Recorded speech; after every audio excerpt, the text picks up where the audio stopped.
चलिए भाई, एग्ज़ाम की तैयारी चल रही होगी आप लोगों की। आज हम फिर इंजीनियरिंग के स्टूडेंट कुछ टॉपिक्स लेके आए हैं। वो टॉपिक्स में आज स्पेशली न्यूमेरिकल्स हैं, यानी कि आपको प्रैक्टिस करना है। तो इसमें स्पेशली यही 2-3 टॉपिक जो आपको स्क्रीन पे दिख रहे हैं, इन्हीं पे न्यूमेरिकल ज़्यादा आते हैं। तो इन्हीं को हम स्टार्ट करते हैं। अब ये है कि ये चैप्टर्स आप पढ़ लिए हों तो बहुत अच्छी बात है, नहीं पढ़े हैं तो आप मेरे वीडियोज़ में देख सकते हैं। मेरे वीडियोज़ में भी ये चैप्टर्स आपको मिल जाएँगे। और फुल कोर्स मैंने पॉलिटेक्निक का भी करवाया था, तो उसमें तो आपको सभी कुछ मिलेगा। बाकी सेपरेट इसके वीडियोज़ भी पड़े हुए हैं। तो थोड़ा-थोड़ा सा इनके बारे में इन्फॉर्मेशन आपको होनी चाहिए, स्पेशली फ़ॉर्मूलाज़ पता होने चाहिए, टर्मिनोलॉजी पता होनी चाहिए। और केमिस्ट्री का सबसे अच्छी बात ये है कि इसमें जो न्यूमेरिकल्स आते हैं, वो फ़ॉर्मूला बेस्ड आते हैं। ज़्यादा कॉम्प्लिकेटेड नहीं होते हैं। सिंपल सा आपको कॉन्सेप्ट क्लियर हो, आपको फ़ॉर्मूला क्लियर हो, तो बहुत आराम से आप न्यूमेरिकल कर सकते हो। तो हम सबसे पहले स्टार्ट करते हैं आपका, जैसे वाटर हार्डनेस पे स्टार्ट कर रहे हैं, तो थोड़ा-सा आपको वाटर हार्डनेस की नॉलेज होनी चाहिए। जैसे एक सिंपल सी लाइन होती है कि वाटर हार्डनेस क्या होती है? सोप कंज्यूमिंग कैपेसिटी जो होती है वो हार्डनेस होती है, यानी कि साबुन को जो खाने की कैपेसिटी हो। यानी कि जो खारा पानी या हार्ड वाटर होता है वो साबुन के साथ झाग नहीं देता है। Can't give lather with soap, that is a hard water. और जो सॉफ्ट वाटर जो हम लोग डेली पर्पज़ में यूज़ करते हैं, it can give lather than with soap. तो ये तो सिंपल सी डेफिनेशन है। बाकी हम मैथमेटिकली प्रॉब्लम्स करने हैं, तो हम मैथमेटिकली पोर्शन पे जाते हैं। तो वाटर हार्डनेस जो है उसको हम स्टार्ट करते हैं कि वाटर हार्डनेस स्पेशली किसकी वजह से होती है और हमें उसमें मैथमेटिकली क्या-क्या तैयार होना चाहिए। तो देखिए क्या है कि इंजीनियरिंग में जितना भी बच्चे हैं, मैं तो अपने स्टूडेंट्स को बोल देती हूँ कि, और शायद आप लोगों को भी बोला जाता होगा, सिलेबस में भी शायद मेंशन है, 1 टू 30 एटॉमिक नंबर तक एलिमेंट्स जितना भी है और केमिस्ट्री का, उसका आपको पूरी जन्म कुंडली, यानी कि atomic number, atomic weight, valency, symbol वगैरह सब क्लियर होना चाहिए। तो उसी में से कुछ एलिमेंट्स यहाँ पर यूज़ होंगे। तो देखिए वाटर हार्डनेस में क्या-क्या आपको कुछ कंपाउंड्स को मैं लिख रही हूँ यहाँ पर, उनको देखिए, आपको उनके बारे में सब कुछ पता होना चाहिए। जैसे ये देखिए क्या है,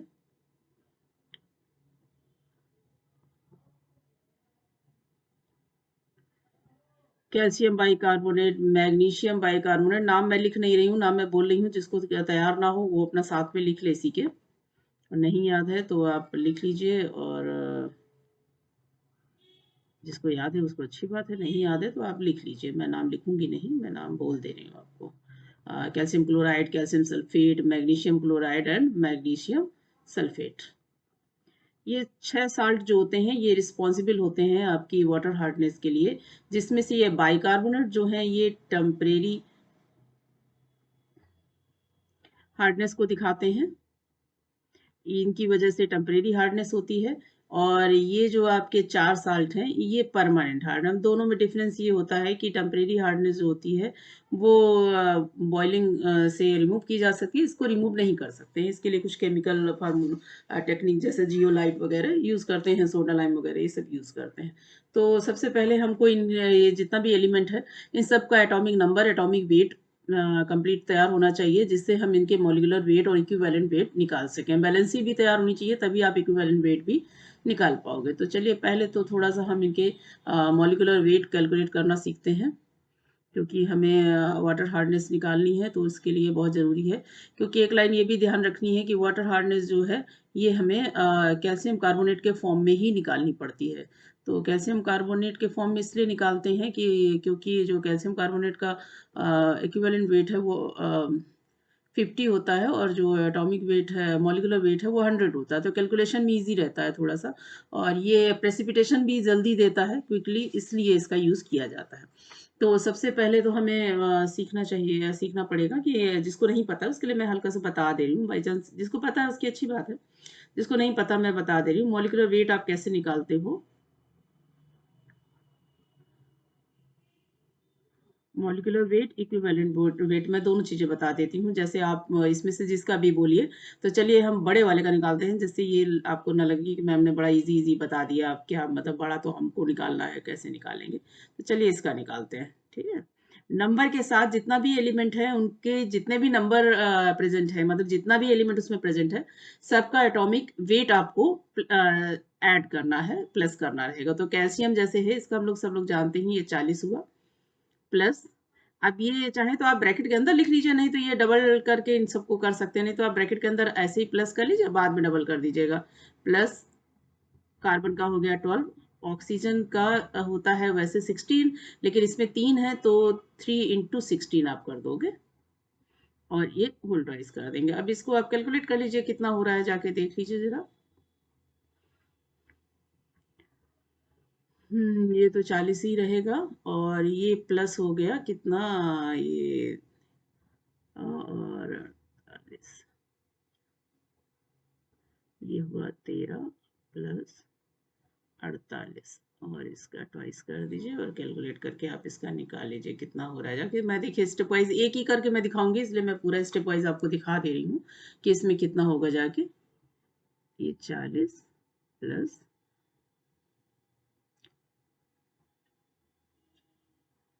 68 का होल ट्वाइस कर लीजिए, होल ट्वाइस कर लीजिए, या इसको जो है होल ट्वाइस का मतलब यही है कि आप 68 को 68 में मल्टीप्लाई आपको करना है, होल ट्वाइस कर लीजिए या आप इंटू कर दीजिए, जो भी है आप कर लीजिए और इसका देख लीजिए कितना होता है जाके। अब मैंने तो कैलकुलेटर लेके बैठी ही हूँ, आप लोग तो आराम से कैलकुलेटर लेके यूज कर सकते हो इसको।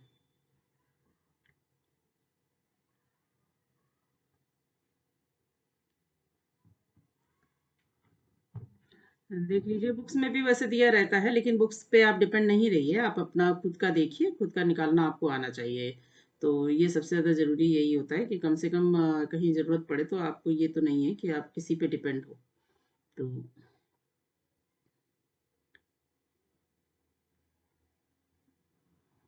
जैसे ये जो निकल के आएगा, ये शायद 162 करके आता है, देख लीजिएगा।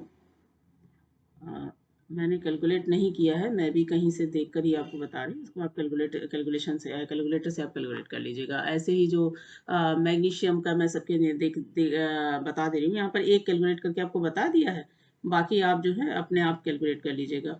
देखिएगा फार्मूला इसी तरह प्रोसेस आपको यही रखनी है, एक पे प्रोसेस आपको बता दी है। इसका मॉलिक्यूलर वेट जो MgHCO3 का जो होता है, मैग्नीशियम बाइकार्बोनेट का, ये होगा जाके 146 होता है जाके। और MgSO4 या MgCl2 का पहले बता देते हैं। MgCl2 जो है ये इसका होता है जाके 95। देखिए केमिस्ट्री है तो इसमें आप थोड़ा बहुत अप्रॉक्सीमेट भी ले सकते हैं। जैसे क्लोरीन है तो इसका 35.5 एटॉमिक वेट होता है, लेकिन जैसे 2 क्लोरीन लिया आपने तो ये आप चाहें तो 71 लिखिए, नहीं तो आप कभी अगर 70 भी आप लिख दे रहे हो तो कोई बात नहीं, अप्रॉक्सीमेट रिजल्ट आ जाता है, तो इतना बड़ा इशू नहीं है इसका। इस तरीके से आप सबके लिख लीजिएगा, जो भी हैं जहाँ जिसकी ज़रूरत पड़ेगी उस तरीके से हम उसको कैलकुलेट कर लेंगे। MgSO4 है,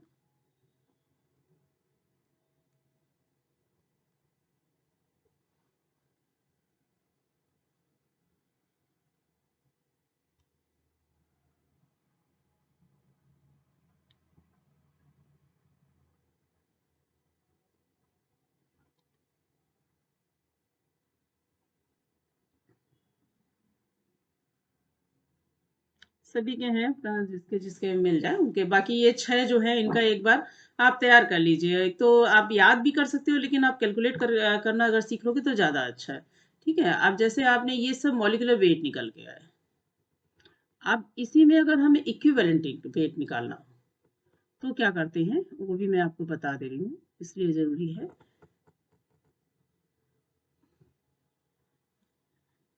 क्योंकि आगे मैं डायरेक्ट फार्मूला बताऊंगी तो उसमें आपको ये चीज़ें बताने की ज़रूरत नहीं पड़ेगी।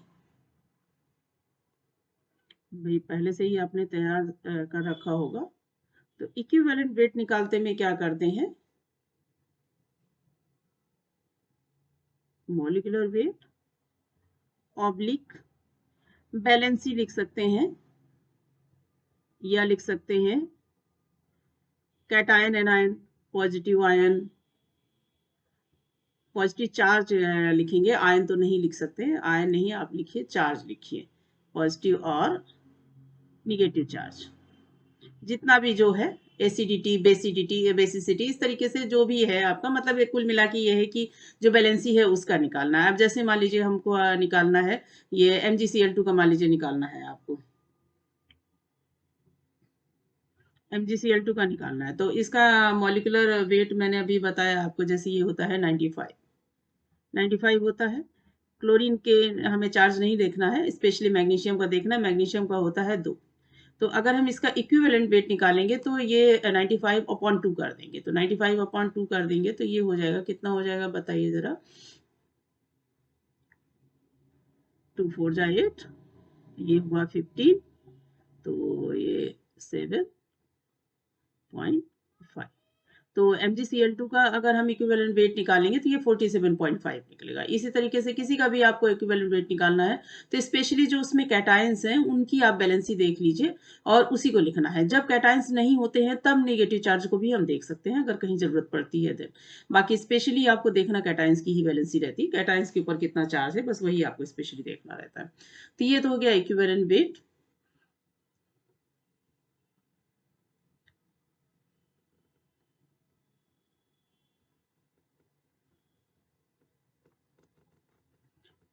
वाटर हार्डनेस के लिए इनकी जरूरत पड़ेगी, इसलिए मैंने आपको बताया ये सब। अब सीधी सी बात ये आ रही है कि अब हमें, पहले मैंने आपको बताया कि जो आप वाटर हार्डनेस निकालेंगे वो कैल्शियम कार्बोनेट के इक्विवेलेंट के फॉर्म में निकाली जाती है।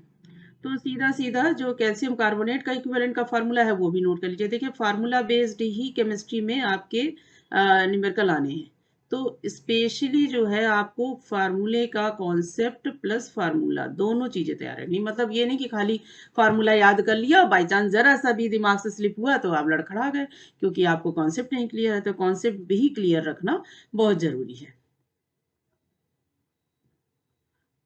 मास ऑफ साल्ट लिख सकते हैं, कंपाउंड लिख सकते हैं, कुछ भी लिख सकते हैं। मतलब जो भी हार्डनेस क्रिएटर है, जो भी हार्डनेस क्रिएट कर रहा है उसको आप उसका मास लिखना है। मास आपको दिया रहेगा upon equivalent weight of salt, ठीक, into equivalent weight of calcium carbonate. ये जो होता है ये 50 होता है, 50 होता है, तो इसको आप 50 भी लिख सकते हैं। अब इसी को अगर हम फार्मूला में लिख दें तो कैपिटल M मान लेते हैं हम इसको, मास ऑफ साल्ट को मान लेते हैं, इक्विवेलेंट वेट को हम x मान लें या जो भी मान लें, कुछ भी आप मान सकते हैं, और इसको हम मान लेते हैं 50। अब ये जो फार्मूले बताए हैं, जो मैं न्यूमेरिकल बताऊं, तो ये इन सब को आप याद रखिएगा कि इनकी जरूरत आपको पड़ेगी, ठीक है। तो ये 3 फार्मूले मैंने आपको बताया, 3 चीजें बताई। एटॉमिक मॉलिक्यूलर वेट कैसे निकालना है आपको, इक्विवेलेंट वेट किसी भी कंपाउंड का कैसे निकालना है, और कैल्शियम कार्बोनेट के इक्विवेलेंट के फॉर्म में कैसे निकालना है। हार्डनेस इन कैल्शियम कार्बोनेट, मैं पूरा लिख दूं नहीं तो आप कंफ्यूज हो जाओगे, आप ये सोचोगे ये कैल्शियम कार्बोनेट का आपने मैम ने लिख रखा है, इन कैल्शियम कार्बोनेट इक्विवेलेंट, ठीक है। हाँ, मतलब नहीं आप तो सोचोगे कैल्शियम कार्बोनेट का इक्विवेलेंट निकाला है। कैल्शियम कार्बोनेट का इक्विवेलेंट इस तरीके से नहीं निकलेगा। कैल्शियम कार्बोनेट का इक्विवेलेंट जो है वो होता है 50 होगा, क्योंकि इसका आप देखेंगे तो मॉलिक्यूलर वेट जो इसका 100 आएगा, और अपॉन 2 कर देंगे क्योंकि कैल्शियम के ऊपर प्लस के 2 चार्ज हैं, तो इस तरीके से निकल आएगा, ठीक है। अब चलिए देख लेते हैं कोई न्यूमेरिकल इस तरीके से दिया हो। वाटर हार्डनेस में आपको सिंपली निकालने के लिए इसी तरीके का आपको फॉर्मूले की जरूरत पड़ेगी। अब जैसे मान लीजिए एक न्यूमेरिकल आपको दे रखा है, मैं न्यूमेरिकल पहले लिख दूं।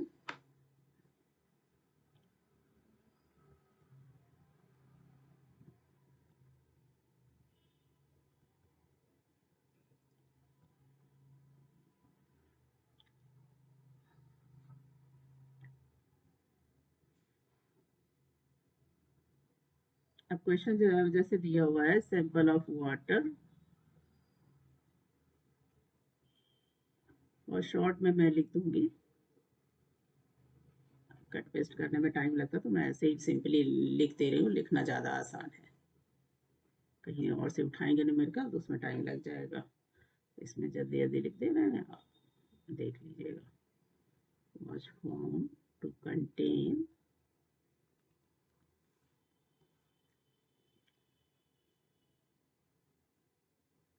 इसमें देखिए इन्होंने दे रखा है।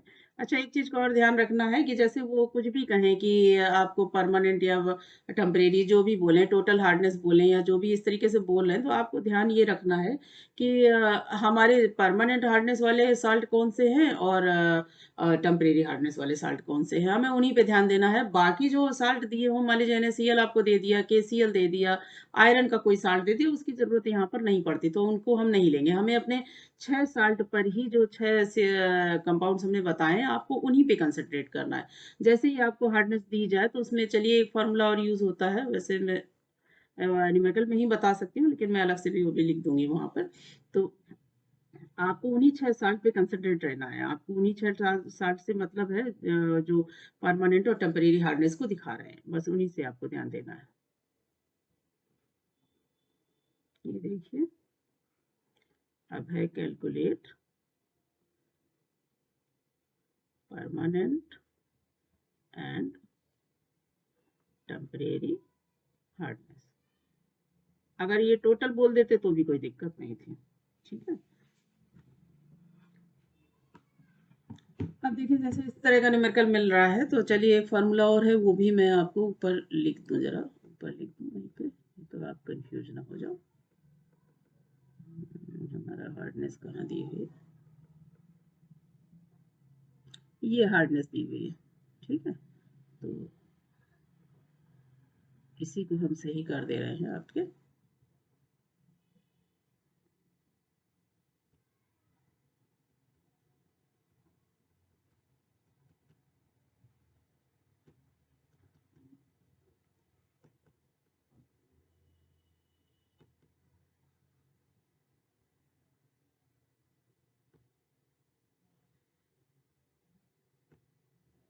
कंप्यूटर महाशय भी हमारे जो हैं, ये भी जो है कभी कभी खिंचाई कर देते हैं हमारी।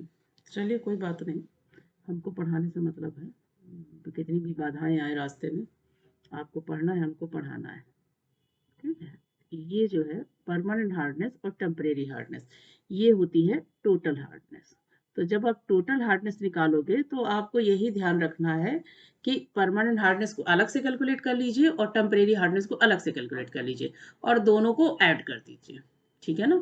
दोनों को ऐड कर देंगे। चलिए मैं यहाँ भी आपके एक निशान लगा दूं प्लस का, जिससे हमारे बच्चे कभी भी जरा सा भी कंफ्यूजन ना हो, क्योंकि केमिस्ट्री की सबसे बड़ी प्रॉब्लम है कंफ्यूजन, और ये न्यूमेरिकल्स में भी होता है। अगर न्यूमेरिकल्स में भी आपको कॉन्सेप्ट अच्छे से क्लियर नहीं है, तो आप बिल्कुल एक सेकंड भी आप कंफ्यूज हुए नहीं कि आप पूरा लड़खड़ाओगे, फिर जाओगे बिल्कुल ही।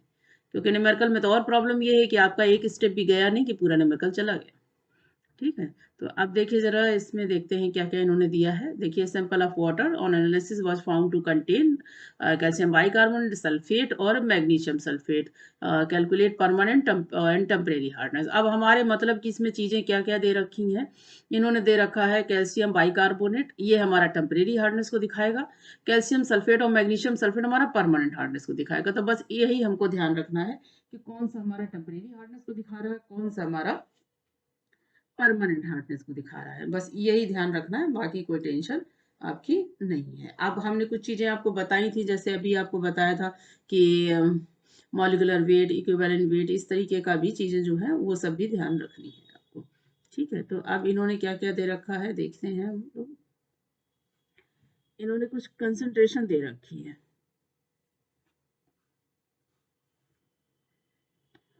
ठीक है। तो हम शुरू करते हैं। जैसे टेम्परेरी हार्डनेस, अब हमने पहले देख लिया कि भाई टेम्परेरी हार्डनेस हमारी कहाँ है।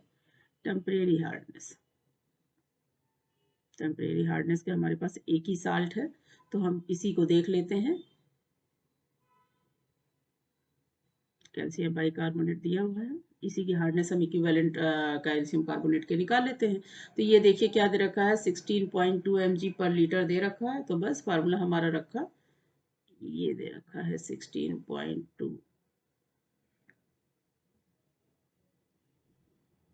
अपॉन कैल्शियम कार्बोनेट का इक्विवेलेंट वेट रखेंगे। इक्विवेलेंट वेट हमारा इसका कितना निकला था, शायद 162 निकला था। 162 इंटू 162 निकला था शायद मॉलिक्यूलर वेट। तो मॉलिक्यूलर वेट जब आप रखोगे तो यहाँ पर 100 रखोगे, अगर आप इक्विवेलेंट वेट रखेंगे तो फिर यहाँ पर इसको डिवाइड कर देना रहता है। तो अब इसको आप कैलकुलेट कर लीजिए, ये आपका शायद 10 निकलेगा क्या, ऐसे कुछ, क्योंकि ये 0 से ये पॉइंट कट जाएगा और ये 160 to 160 to 10 हो जाएगा। हमारे इजी जो हमें रहेगा हम उस हिसाब से कर लेते हैं, क्योंकि इक्विवेलेंट वेट और मॉलिक्यूलर वेट में बहुत ज़्यादा फर्क नहीं है, क्योंकि कैल्शियम की भी वैलेंसी +2 होती है और इसमें जितने भी आपके पॉजिटिव साल्ट यूज हो रहे हैं, कैल्शियम मैग्नीशियम, सबकी वैलेंसी +2 है। तो आप अगर मॉलिक्यूलर वेट के फॉर्म में भी रख दोगे फार्मूले में तो भी कोई दिक्कत नहीं होगी। तो टेम्परेरी हमारी हार्डनेस आ गई, सीधे सीधे आ गई mg, ये आ गई आपकी 10। ठीक है, अब परमानेंट हार्डनेस में हमारे पास 2 साल्ट हैं, तो उसमें थोड़ा सा काम हमें करना पड़ेगा।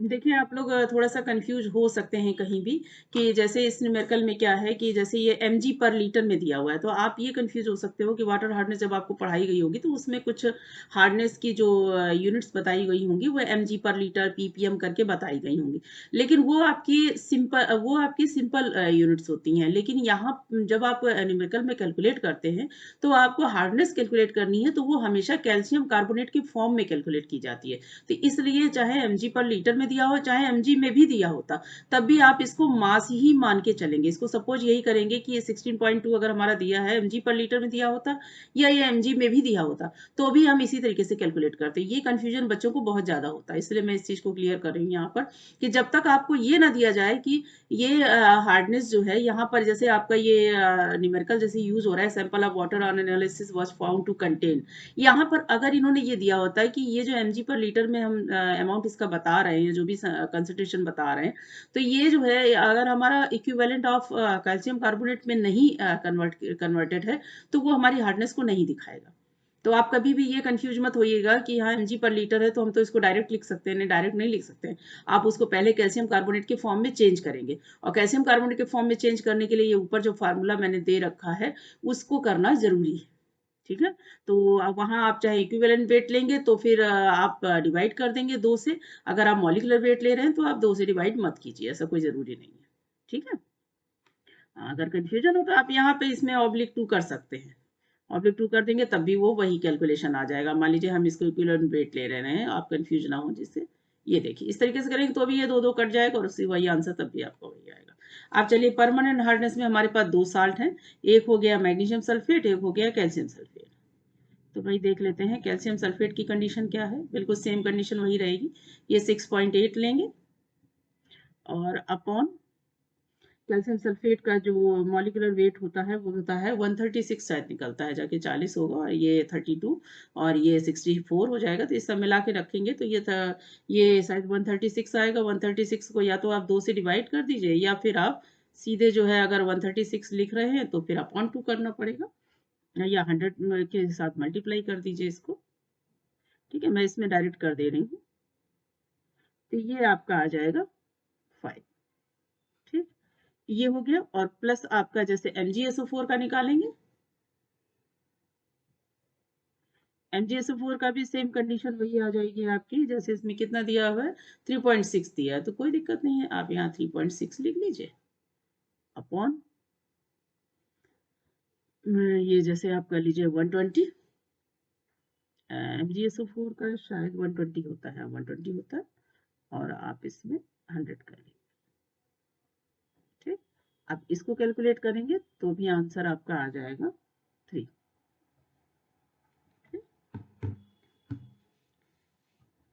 ठीक है, अब जिसको भी कंफ्यूजन हो उसके लिए मैं एक बार फिर से कर दे रही हूँ, देखिए इसको भी आप देखिए, और मैं जिसको कंफ्यूजन हो रहा है उसको मैं इस तरीके से भी करके दिखा दे रही हूँ, कि अब आप चाहें तो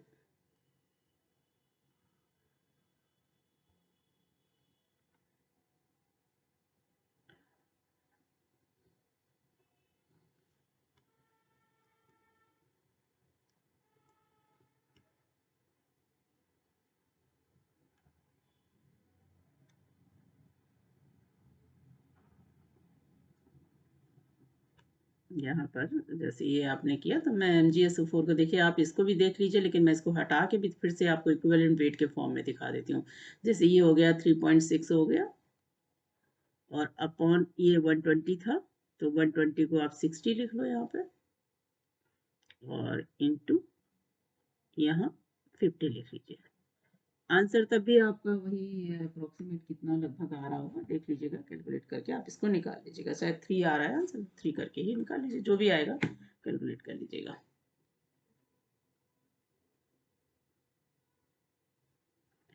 ठीक है, तो इस तरीके से आप निकाल सकते हो। आप चाहो तो अगर आपको कन्फ्यूजन हो रहा हो तो आप इसमें एमजी पर लीटर की जगह पे एमजी भी लिख के आप इसको निकाल सकते हो, इसमें कोई दिक्कत नहीं है। इसमें कोई प्रॉब्लम नहीं है, आप इसको कैसे भी करके लिखे, कैसे भी न्यूमेरिकल आपको मिले, चाहे एमजी के फॉर्म मिले चाहे एमजी पर लीटर के फॉर्म में मिले, आप उसकी टेंशन नहीं लीजिए। आपको सीधा सीधा बस ये याद रखना है कि जो भी अमाउंट हमें दिया गया है, अगर वो कैल्शियम कार्बोनेट के फॉर्म में नहीं दिया गया है तो हम उसको इसी तरीके से कैल्शियम कार्बोनेट के फॉर्म में चेंज करेंगे और उसके बाद उसको कैलकुलेट करेंगे। ठीक है, अब जैसे ये हुआ, अब इसका मान लीजिए आंसर निकला था। देखिए मैंने इसमें इसीलिए आपको एक MgSO4 का अलग इक्विवेलेंट वेट के फॉर्म में निकाल दिया और उसका जो है मॉलिक्यूलर वेट के फॉर्म में निकाल दिया, ये 3 आ गया। अब परमानेंट हार्डनेस जो होगी इसको दोनों को प्लस कर देना है आपको, यानी कि जो परमानेंट हार्डनेस वो निकलेगी वो आपकी निकल जाएगी 8। अगर आपकी इसमें इन्होंने टोटल हार्डनेस नहीं पूछी है, लेकिन अगर आपसे टोटल हार्डनेस भी पूछी जाती तो भी कोई दिक्कत नहीं थी, हम इसमें टोटल हार्डनेस भी लिख दे रहे हैं। टोटल हार्डनेस हो जाएगी 8 + 10 यानी कि 18।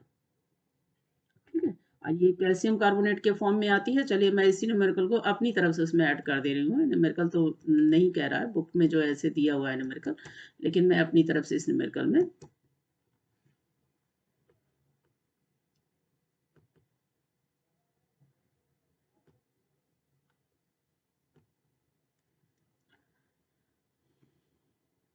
इसमें अपनी तरफ से जोड़ दे रही हूँ।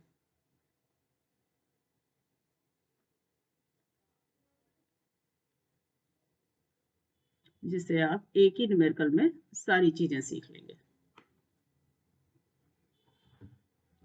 ठीक, तो मुझे लग रहा है कि वाटर हार्डनेस, सिंपली जो वाटर हार्डनेस निकालना आपको आ गया होगा।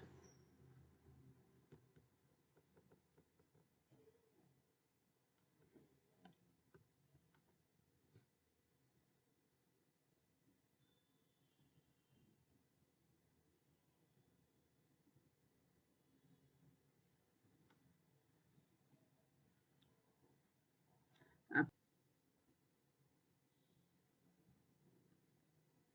क्वेश्चन नंबर 2 है इसका, ये है न्यूमेरिकल आपका calculate all type hardness. All type hardness का मतलब ये है कि इन्होंने ये कह दिया। अच्छा, एक चीज और भी है, मैं उसको ही चेंज कर दे रही हूँ आपके लिए। देखिए ये इसको मैं इसमें बता दे रही हूँ, न्यूमेरिकल को थोड़ा सा चेंज कर देते हैं। Calculate carbonate hardness and non carbonate hardness.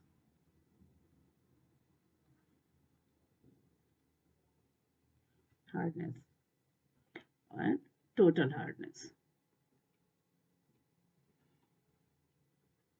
Total hardness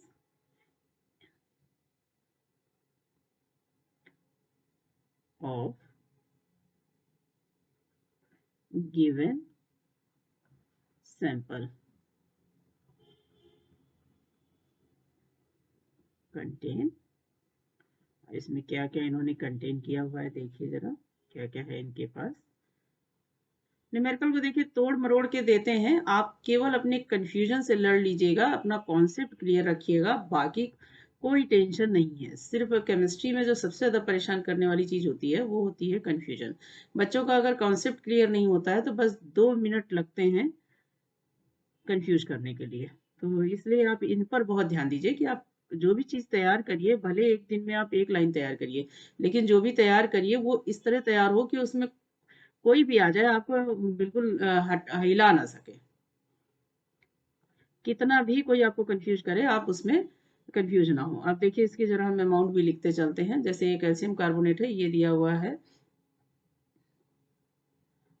13 mg दिया हुआ है, और ये मैग्नीशियम बाइकार्बोनेट जो है ये दिया हुआ है 9 mg, और ये आपका MgSO4 जो है ये दिया हुआ है 6 mg। बहुत आसान है, कोई दिक्कत नहीं है। अब MgCl2 जो आपका दिया हुआ है, ये दिया हुआ है 7 mg। हमारे 6 साल्ट हैं, मुझे उन्हीं पे कंसंट्रेट करना है। CaSO4 जो दिया हुआ है, ये दिया हुआ है, और बाकी दुनिया की कुछ भी चीज़ इन्होंने दे रखी है, हमें उससे कोई मतलब नहीं है। 10.7 mg।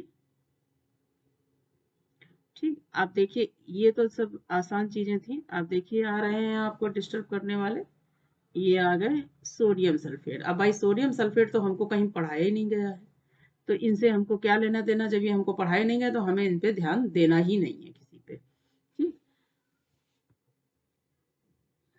ये दिया हुआ है NaSO4 सोडियम सल्फेट।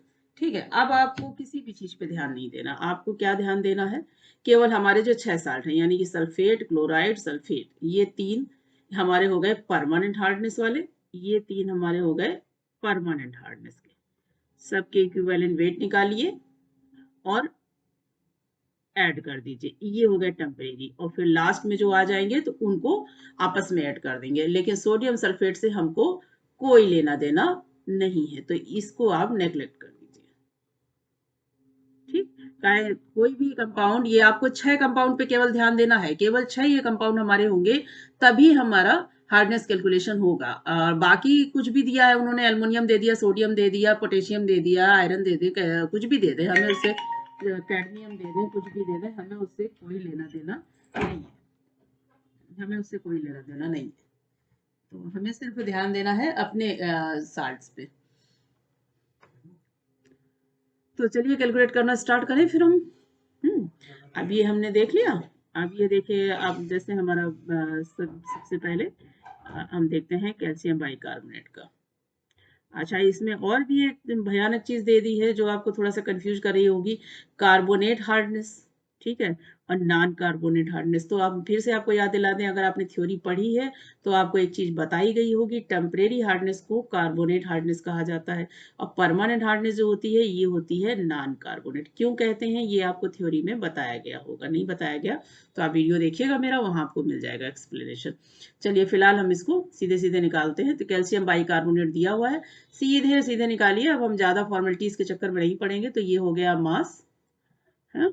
अब इसके नीचे कैल्शियम बाइकार्बोनेट का कितना हमने इक्विवेलेंट वेट निकाला हुआ है। इक्विवेलेंट वेट कैल्शियम का बाइकार्बोनेट का कितना होता है, 162/2 कर दीजिए सीधे सीधे। चलिए इस बार हम इक्विवेलेंट वेट के ही फॉर्म में निकाल रहे हैं, तो ये 81 हो जाएगा इंटू 50।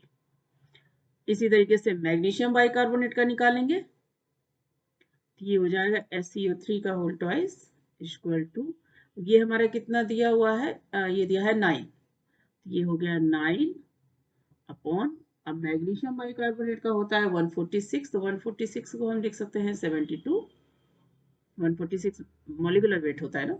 जब हम 50 लेंगे यहाँ पर तो हम इनका इक्विवेलेंट वेट लिखेंगे। अगर हमने यहाँ 100 ले लिया तो फिर यहाँ इनका मॉलिक्यूलर वेट लिखेंगे, क्योंकि कैल्शियम और कैल्शियम कार्बोनेट में भी 2 से ही डिवाइड करना रहता है, और इन सब में भी हमको 2 से ही डिवाइड करना है, क्योंकि लकली कैल्शियम मैग्नीशियम की बैलेंसी एक ही होती है, और आपको ये कैलकुलेशन ईजी रहेगा।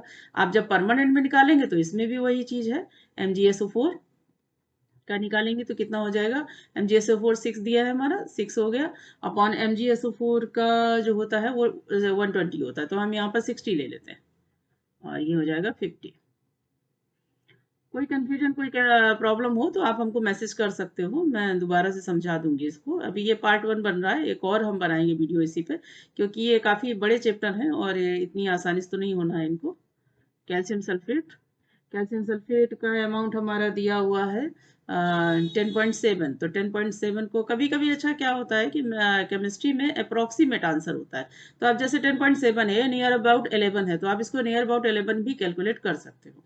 कैल्शियम सल्फेट का जो होता है 136 होता है, तो 136 को अगर हम डिवाइड करके लिखें, अब देखिए इसमें मैं एक एग्जाम्पल आपको मॉलिक्यूलर वेट का दे दे रही हूँ, जिससे आप भूले नहीं कि अगर आपको ये रुकेंगे यहाँ पर कि ये 100 क्यों मैम ने कर दिया यहाँ पर, तो आपको तुरंत याद आएगा यहाँ पर हमने मॉलिक्यूलर वेट ले लिया है, इक्विवेलेंट वेट नहीं लिया है। ठीक है, तो दोनों के ले लिए हैं, तो चाहे अपॉन 2 करिए या ना करिए, 1/10। ठीक है, अब हमारा बचा है MgCl2। MgCl2, MgCl2 का हो जाएगा 7 अपॉन MgCl2 हमारा होता है, कितना होता है MgCl2 का 95 होता है, तो चलिए इसको भी हम 100 के ही फॉर्म में ले ले रहे हैं। ठीक, सबको कैलकुलेट कर लीजिए, सबका जो भी आंसर आ जाए वो लिख लीजिए, और इन दोनों से आपकी जो निकल आएगी टेम्परेरी हार्डनेस, और इन तीनों से निकल आएगी परमानेंट हार्डनेस, और लास्ट में जब आप लिखोगे तो आप फाइनली जब बनाओगे तब आपको सबको कैलकुलेट करने लगा। मैं कैलकुलेशन के चक्कर में पढ़ूंगी तो काफ़ी टाइम हो जाएगा, और मैंने कोई भी न्यूमेरिकल पहले से लगा के नहीं रखा है, इसलिए मैं आपको इसका फाइनल आंसर नहीं बता पाऊंगी। आप कैलकुलेट कर लीजिएगा। मुझे लगता है कैलकुलेशन तो मेरे हर बच्चे को आता होगा, केमिस्ट्री में प्रॉब्लम होगी लेकिन मैथ तो सबको आती है ना। तो आप चलिए फार्मूला हम इसके नीचे लिख दे रहे हैं। तो टेम्परेरी हार्डनेस जब आप लिखेंगे, टेम्परेरी या कार्बोनेट हार्डनेस लिखेंगे, कार्बोनेट हार्डनेस,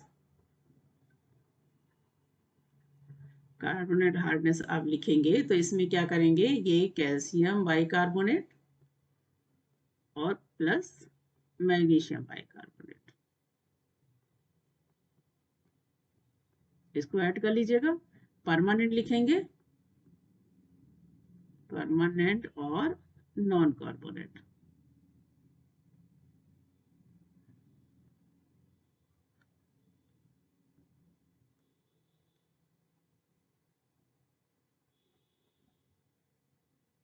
इसमें आपके 3 कंपाउंड आ जाएंगे, MgSO4 plus CaSO4 plus MgCl2, और जब टोटल लिखेंगे तो आप परमानेंट और टेम्परेरी को प्लस कर दीजिएगा।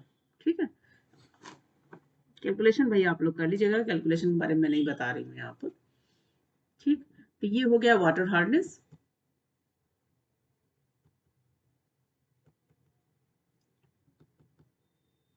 ये निकल आई, टेम्परेरी निकल आई, तो आप बस इसमें जैसे आप टोटल हार्डनेस लिखोगे तो टोटल हार्डनेस आपको वही कैलकुलेशन आप कर लीजिएगा पहले, बाद में आराम से आप करने का तरीका सीख लीजिए बस। इन्होंने कार्बोनेट और नॉन कार्बोनेट वर्ड यूज किया है तो मैं वही वर्ड मैं भी यूज कर रही हूँ, आप लोग ध्यान रखिएगा बस, कार्बोनेट नॉन कार्बोनेट क्या होता है।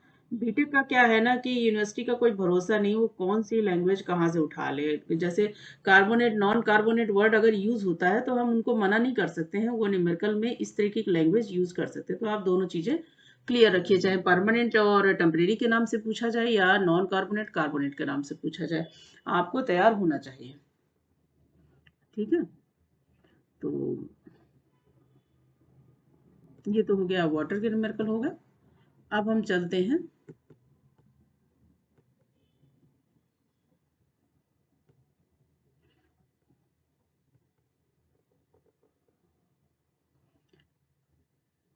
अब आ जाते हैं हम थोड़ा सा फ्यूल में। तो फ्यूल का न्यूमेरिकल देख लेते हैं जरा। अब फ्यूल में स्पेशली क्या है, कैलोरिक वैल्यू।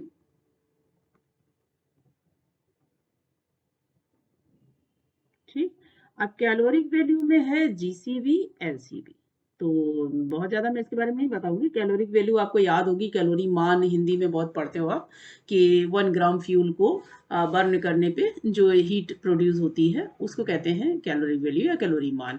जीसीबी जो होती है ग्रॉस कैलोरिक वैल्यू होती है, मतलब इसमें जो है किसी को फ्यूल को कंब्यूज करने के बाद उसको स्कैप नहीं अलाउ करते, मतलब उसको ठंडा नहीं होने देते, वेपराइज नहीं होता है, तो उसमें कोई हीट लॉस नहीं होता है। तो ये टोटल या इसको कह सकते हैं ग्रॉस कैलोरिक वैल्यू या टोटल कैलोरिक वैल्यू कहते हैं।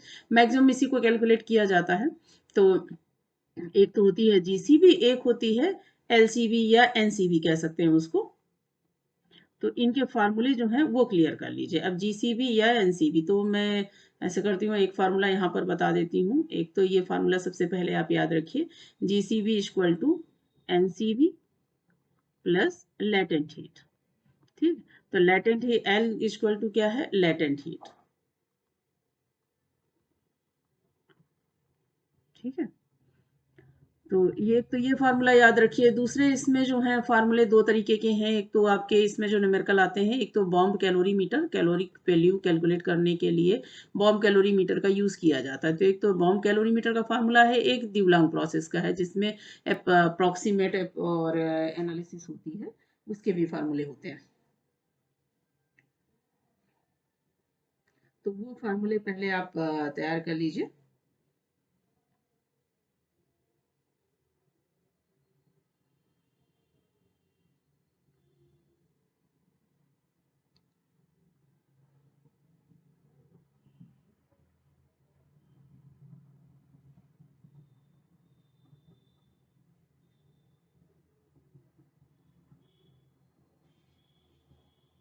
तो जैसे इसमें होता है ड्यूलॉन्ग फार्मूला, तो ड्यूलॉन्ग फार्मूला और बाम कैलोरीमीटर दोनों के फार्मूले मैं बता दे रही हूँ आपको यहाँ पर। फिर न्यूमेरिकल देखते हैं, पहले फार्मूले देख लेते हैं हम। तो पहले तो बॉम्ब कैलोरीमीटर का फार्मूला आप लिख लीजिए।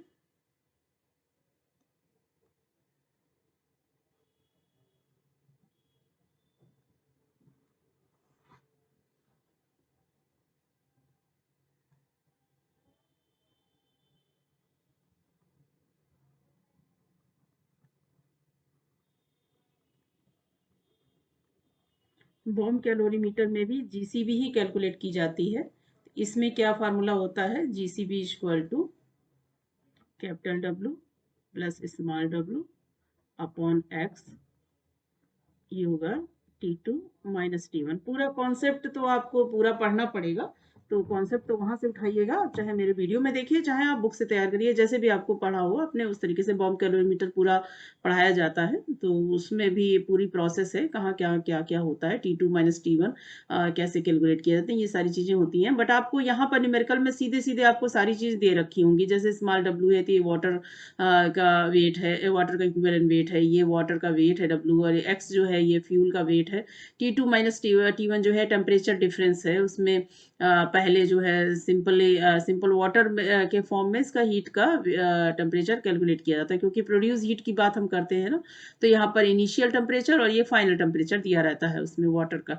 अब उसमें ये होता है कि कई बार टेम्परेचर डिफरेंस करके भी दे देते हैं, तो जैसे भी आपको दिया हो T2 माइनस T1 वहीं से आप उठा लोगे और सीधे सीधे इसको आप कैलकुलेट कर दोगे।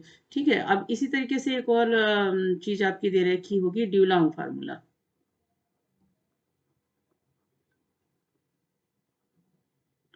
ड्यूलॉन्ग फार्मूला में भी आप जीसीबी एलसीबी सबके लिए फार्मूले हैं, सीधे सीधे आप देखिए क्या क्या आपको दिया रखा होगा। तो ड्यूलॉन्ग फार्मूला में क्या करेंगे, जीसीबी कैलकुलेट, या जीसीबी या इसको एससीबी भी कहा जाता है, इसको कैलकुलेट किस फार्मूले से करेंगे, पहले फार्मूला ही तैयार करना है हमको। 1/100 फार्मूला देख लीजिए, 80/80 ऐसे याद किया जाता है। देखिए फार्मूला में आपको कभी भी परसेंटेज लिखा हुआ नहीं मिलेगा, लेकिन जब मैं बताती हूँ तो मैं बता देती हूँ जिससे बच्चे मेरे कंफ्यूज ना हो, क्योंकि आपको न्यूमेरिकल में जो परसेंट अमाउंट दिया रहेगा कार्बन या हाइड्रोजन का, वो हमेशा ये परसेंटेज के फॉर्म में ही दिया रहता है। तो आप हमेशा याद रखिए कि ये जो है ये सबके परसेंटेज ही यूज होंगे, ये हाइड्रोजन का भी परसेंट यूज होगा, ऑक्सीजन का भी परसेंट यूज होगा, ये प्लस 2240 सल्फर, सल्फर का भी आपको परसेंटेज ही यूज करना है। ठीक है, एक तो ये फार्मूला होगा, दूसरा आपका एलसीवी या एनसीवी जो यूज करेंगे, तो उसमें एनसीवी या एलसीवी भी इसको कहते हैं, और एनसीवी ये कैलकुलेट करेंगे तो इसमें लेटेंट हीट भी रहेगी। तो लेटेंट हीट रहेगी, तो इसलिए इसका फार्मूला क्या होगा ये भी देख लीजिए, एससीवी माइनस 9/100, ये 9 सही नहीं लिखा है, अभी इसको सही कर देते हैं। 9/100 हाइड्रोजन, यहाँ भी हाइड्रोजन का परसेंटेज ही यूज करेंगे आप, इंटू 587। ये आपको समझाने के लिए मैं बता रही हूँ, वैसे जो जनरली जो डिलॉन्ग फार्मूला आपको मिलेगा तो उसमें कभी भी जनरली जो डिलॉन्ग फार्मूला मिलेगा उसमें कभी भी आपको ये परसेंटेज लिखा हुआ नहीं मिलेगा, तो आप कंफ्यूज नहीं होइएगा, उसमें कोई दिक्कत वाली बात नहीं है।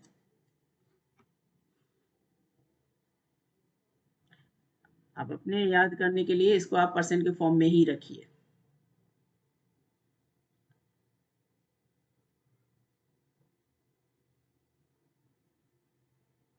ये हो गया।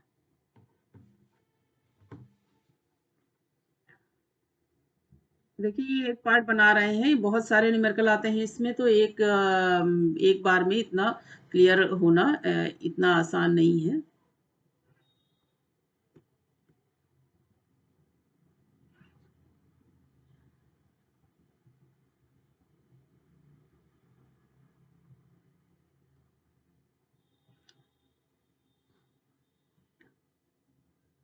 तो इसमें हम कुछ न्यूमेरिकल आपके इस पार्ट में दिखा देंगे, कुछ न्यूमेरिकल आपके अगले पार्ट में दिखा देंगे।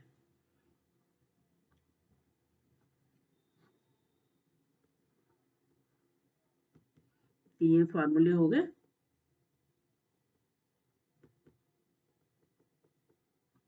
ये डिलॉन्ग फार्मूला हो गया। जैसे मान लीजिए, चलिए एक न्यूमेरिकल आपको करवाते हैं, देखते हैं भाई, एक न्यूमेरिकल डिलॉन्ग फार्मूला पे ही करवा देते हैं आपको सीधे।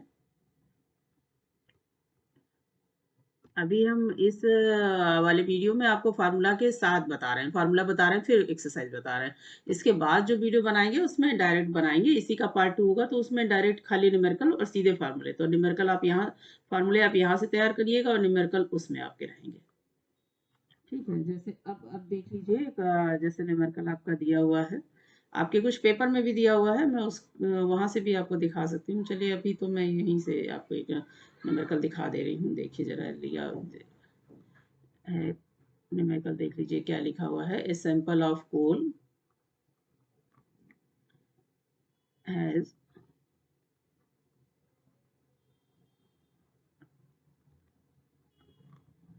Following data by mass. क्या क्या दिया हुआ है? Carbon 70%, oxygen 10%, hydrogen, sorry hydrogen जो है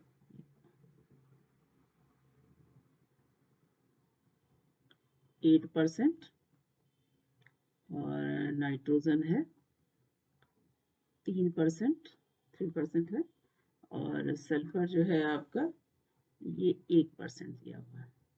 ठीक है, और ऐश दे रखी है इसमें 7%।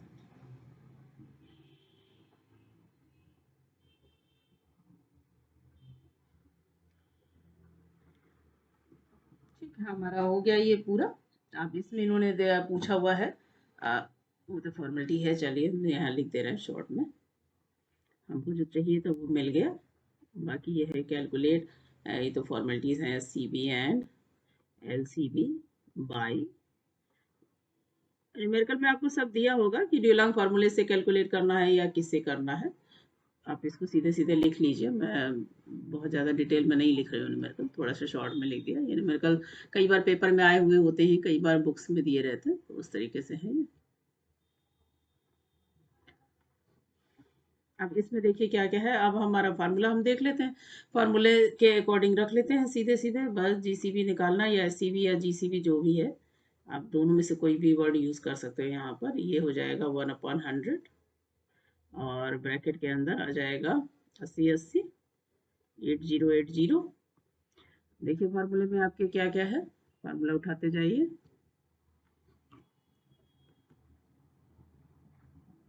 ये रहा फार्मूला, चलिए सामने कर देते हैं आपको, नहीं आप कहोगे कैसे है ये। अब इसके साथ है कार्बन परसेंटेज है, तो कार्बन परसेंटेज हमारा इसमें कितना दिया हुआ है? 70। ये 70 हो गया, प्लस 34500,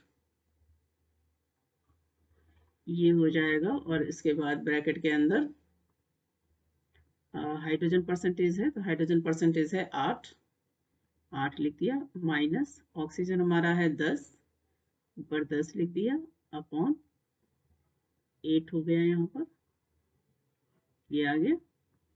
और प्लस 2240 था, 2240, और सल्फर परसेंटेज इन्होंने दिया, हाँ 1 दे रखा है, चलिए भाई 1 लिख देते हैं, बस हो गया। इस तरीके से हमारी एससीबी आ जाएगी। अब एलसीबी भी आप निकालोगे तो उसमें हाइड्रोजन परसेंटेज को यूज करना, हाइड्रोजन परसेंटेज आपका 8 दिया हुआ है, कैलकुलेट करके निकाल लीजिएगा। मैं देखिए कैलकुलेशन मैं किसी का भी नहीं करूंगी, कैलकुलेशन आप लोग करिए। अगर कोई प्रॉब्लम हो तो आप उसमें पूछ सकते हो कि मैम कितना आंसर आया था। बाकी आंसर का कुछ नहीं होता, एग्जाम में भी तो आंसर नहीं दिया रहता, आपके कॉन्सेप्ट क्लियर होने चाहिए बस।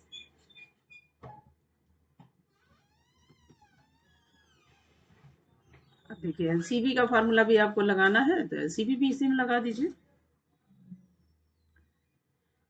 एलसीबी या जो भी ये एनसीबी, ये दोनों नाम इनके होते हैं। एलसीबी को एनसीबी भी कहा जाता है, जीसीबी को एससीबी भी कहा जाता है। तो सीधे सीधे ये लगाना है। अब एससीबी जितनी भी आपकी आ जाए उसको कैलकुलेट कर लीजिएगा, और ये आ जाएगा एससीबी जितनी कैलकुलेट हो जाए अपॉन 9/100, और ये हो जाएगा हाइड्रोजन का परसेंटेज, यानी कि इंटू हाइड्रोजन परसेंटेज हमारा 8 और इंटू 586। बस ये कैलकुलेशन आप सीधे लगा दीजिएगा।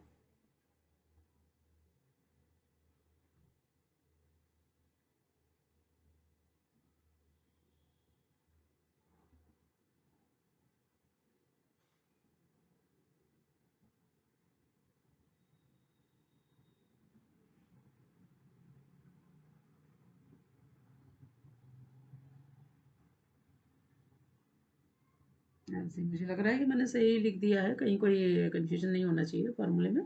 ठीक है, कैलकुलेट कर लीजिएगा। जो आंसर किसी का चाहिए हो पर्टिकुलरली तो बताइएगा, तो मैं कैलकुलेट करके फिर इसमें आंसर डालूंगी। अभी तो मैंने ये न्यूमेरिकल कहीं बुक से नोट किए हैं, तो उसमें आंसर नहीं दिए हुए थे, तो मैं सीधे सीधे आपको फार्मूला बेस बता दिया। आप इसको कैलकुलेट कर लीजिएगा पूरा। ठीक है,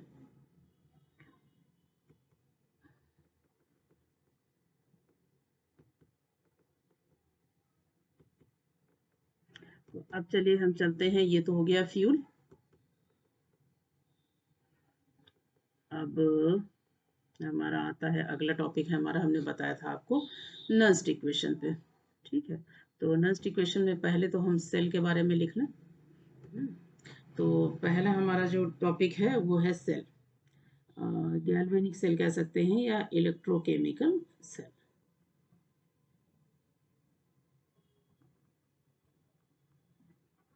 सेल और गैल्वेनिक सेल।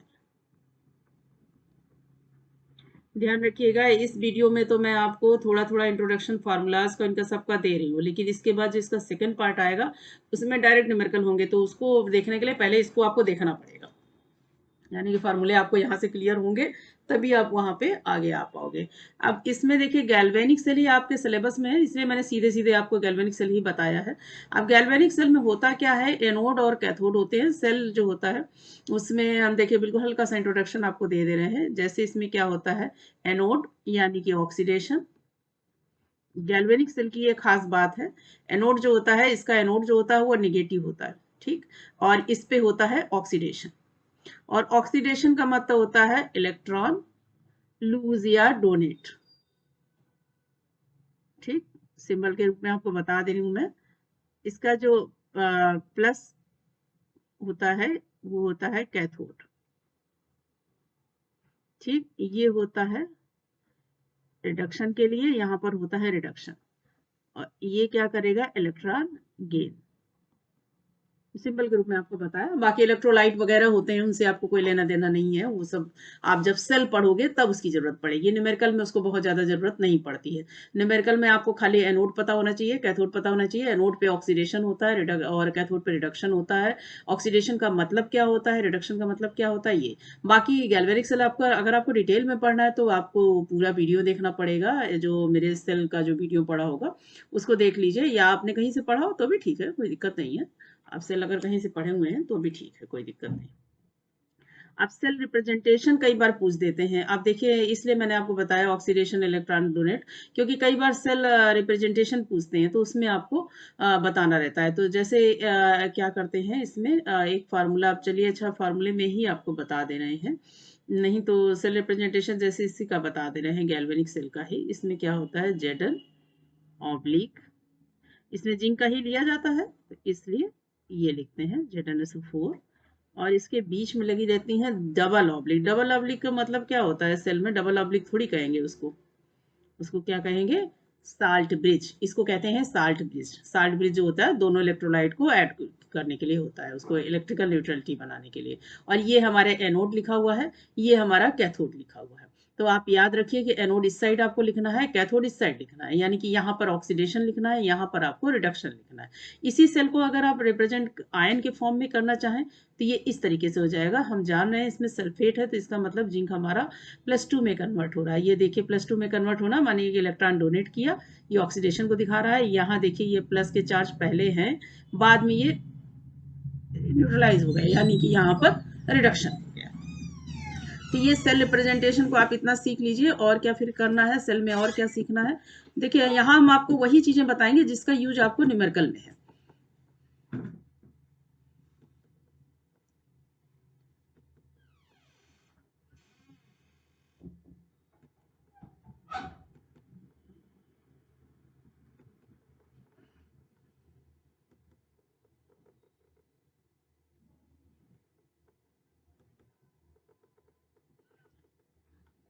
अब ई नॉट निकाला जाता है, यानी कि ईएमएफ कह सकते हैं या इलेक्ट्रोड पोटेंशियल कह सकते हैं, जो आपके न्यूमेरिकल में आता है वही मैं आपको बता रही हूँ। मैंने कहा ना कि मैं यहाँ पर आपको सेल नहीं पढ़ा रही हूँ, मैं सिर्फ यहाँ पर आपको वही चीजें बताऊंगी जिसका न्यूमेरिकल में यूज होगा।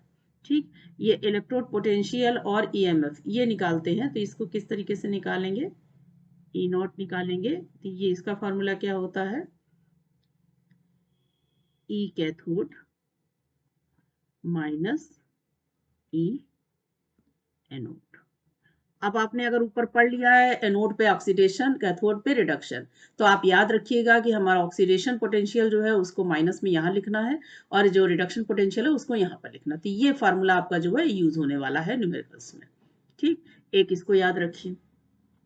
सेल में आपको केवल इतना ही याद रखना। ठीक, अब उसके बाद जो है अगला आपका जो यूज होना है वो होना है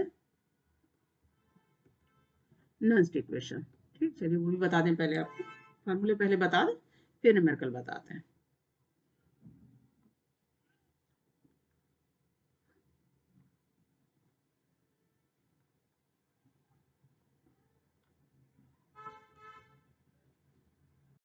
हमारा है नॉन्स्ट इक्वेशन। नॉन्स्ट इक्वेशन में देखिए क्या क्या है। ये नॉन्स्ट इक्वेशन आपने बहुत पढ़ी होगी, आर टी अपन एन है उसका, तो डेरिवेशन तो मैं यहाँ नहीं कराऊंगी क्योंकि ये वीडियो आपका न्यूमेरिकल्स का वीडियो है, तो यहाँ तो नॉन्स्ट इक्वेशन हम नहीं पढ़ाएंगे, सीधे सीधे हमें वो फार्मूले यूज करने हैं जिनका आपको न्यूमेरिकल्स में यूज है। तो न्यूमेरिकल्स में देखिए नॉन्स्ट इक्वेशन की ये दो इक्वेशंस मैंने ली हुई हैं, इनको आप यूज कर सकते हो। क्या है? E equal to E not minus 0.0591 upon N log product upon reactant. आप प्रोडक्ट अपॉन रिएक्टेंट ये लैंग्वेज भी आप यूज कर सकते हो, या आप लैंग्वेज यूज कर सकते हो ऑक्सीडेशन अपॉन रिडक्शन।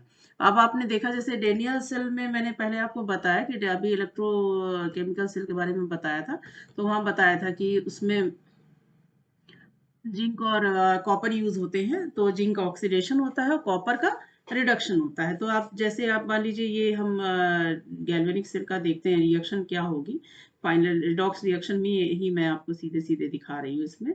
ये देखिए क्या होगी, ये हुआ और ये रहा Zn डबल प्लस और प्लस सी।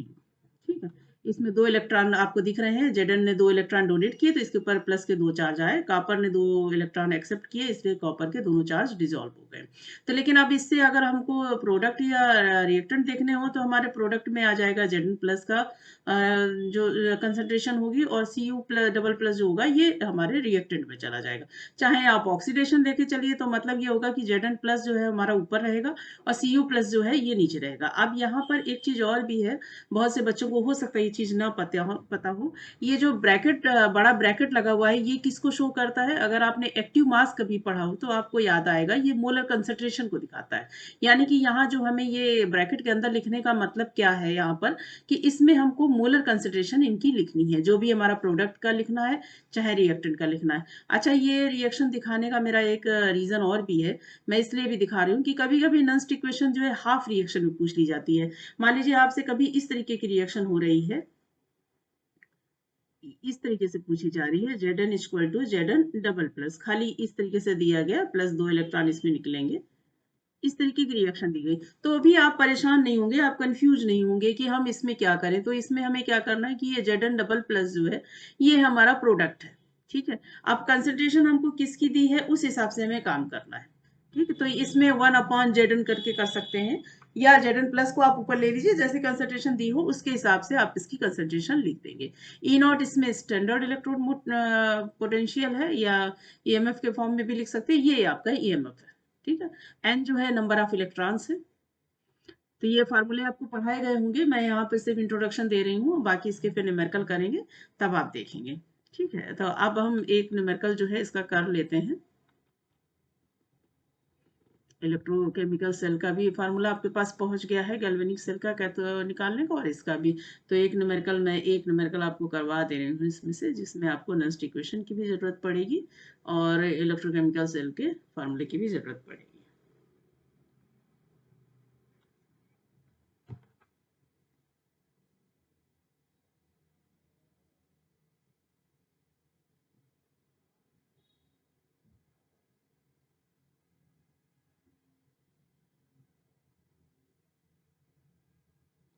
तो देखिए, जैसे एक न्यूमेरिकल मैं दिखा रही हूँ यहाँ पर, कौन सा न्यूमेरिकल है, ये चौथा न्यूमेरिकल हम शायद कर रहे हैं इस वीडियो में।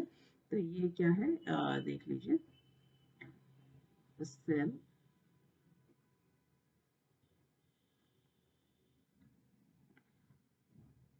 Have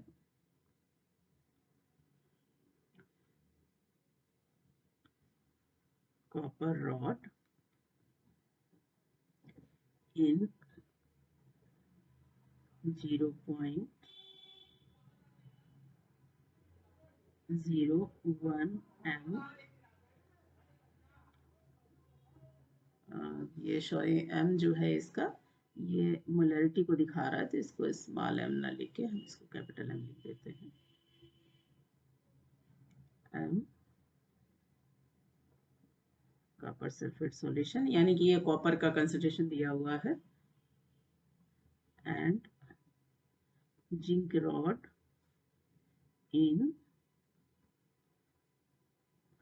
0.1 m,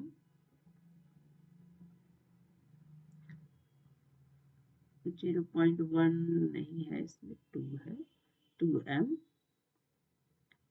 ZnSO4 solution.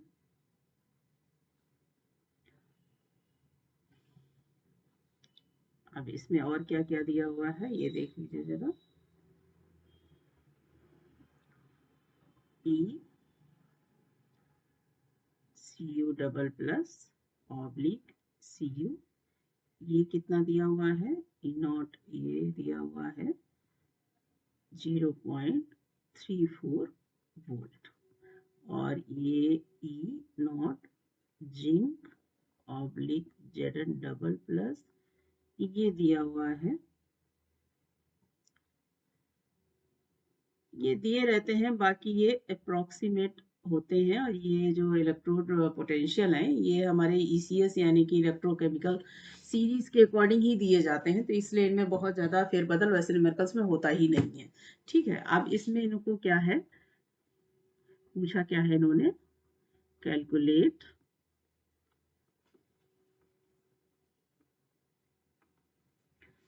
EMF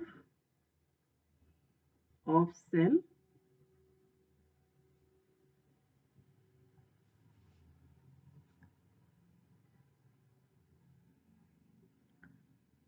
आप देखिए, calculate EMF of cell and represent cell reaction, cell with cell reaction दिया है, चलिए हम ऐसे ही आपको दे दे रहे हैं। अब ठीक है, देखिए अब इसमें हमको करना क्या है, हमारा जो कॉन्सेप्ट है उसी को उठाइए और बस न्यूमेरिकल में देखिए क्या क्या दिया है और क्या क्या निकालना है। आप देखिए इसको करना कैसे है हमको, देखिए जरा आप इसको थोड़ा सा पढ़िए एक बार, तब तक मैं इसका स्टार्ट करती हूँ।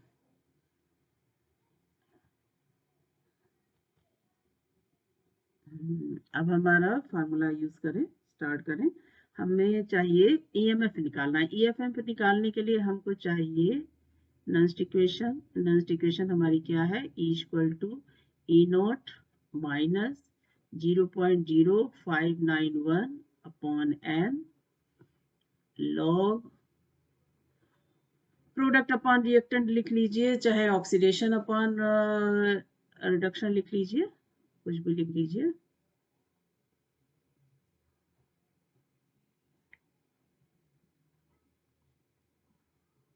ये हो गया।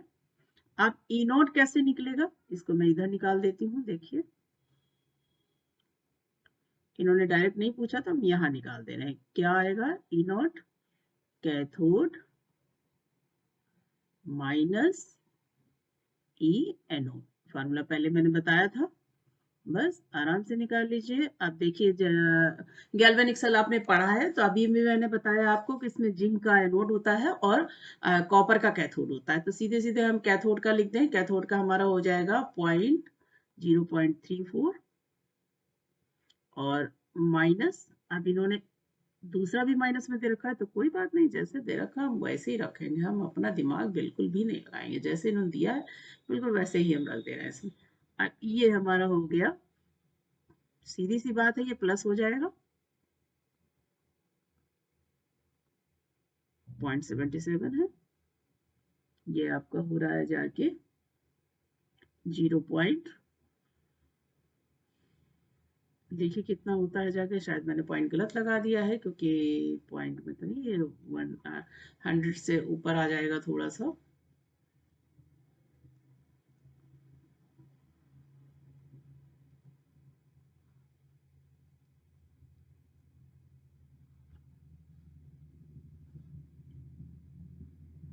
तो यहाँ पर हम इसको कैलकुलेट करके लिख लें, तो ये हो जाएगा 7 4 11 7 3 10 और ये भी 11, ये आ जाएगा 1.11, है ना। ये आंसर आ गया, ये हो गया वोल्ट। अब ये हमारा जो है ई नॉट आ गया है, अब इसको हम नॉन्स्ट इक्वेशन में यूज करेंगे।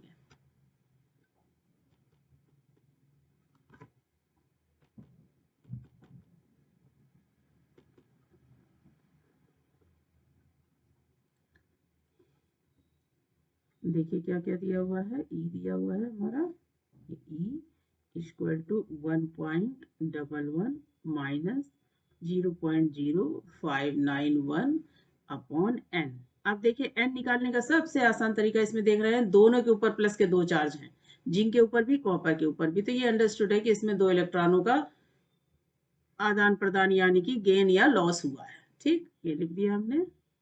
लॉग प्रोडक्ट, प्रोडक्ट हमारा है, क्या है प्रोडक्ट हमारा, प्रोडक्ट लिख लीजिए, या प्रोडक्ट को याद रखिए कि प्रोडक्ट का मतलब होता है ऑक्सीडेशन। ऑक्सीडेशन में हमारे क्या दिया है इन्होंने, कॉपर सल्फेट का कंसंट्रेशन दिया है 0.01 और उसका दे रखा है 0.2।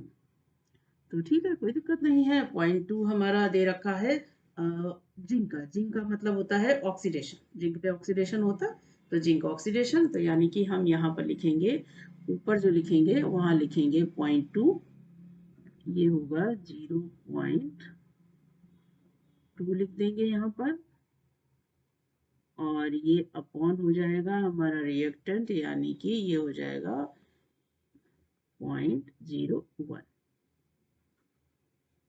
बस आपको वैल्यूज आइडेंटिफाई करना प्लस उनको फार्मूला में सही से रखना आ जाए, बस। बाकी तो कैलकुलेशन तो भाई आप लोग इतने बड़े हो चुके हैं, बीटेक कर रहे हैं या डिप्लोमा भी कर रहे हैं, तो कैलकुलेशन तो आपको करना आता ही होगा, लॉग वॉग वगैरह ये सब तो आप कर ही लोगे।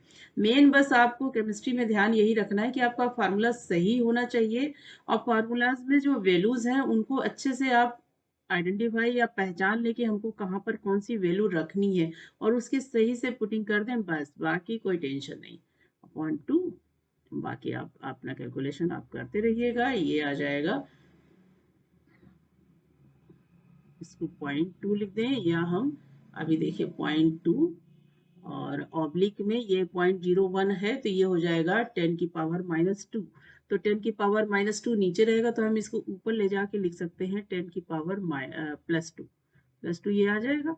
अब इसी को आप अगर 2 × 10 टू पावर 1 लिख दीजिए तब भी सही हो जाएगा, तो हम इसको हम यहाँ लिख सकते हैं 1.11 सॉरी इंटू नहीं, यहाँ पे तो माइनस होगा,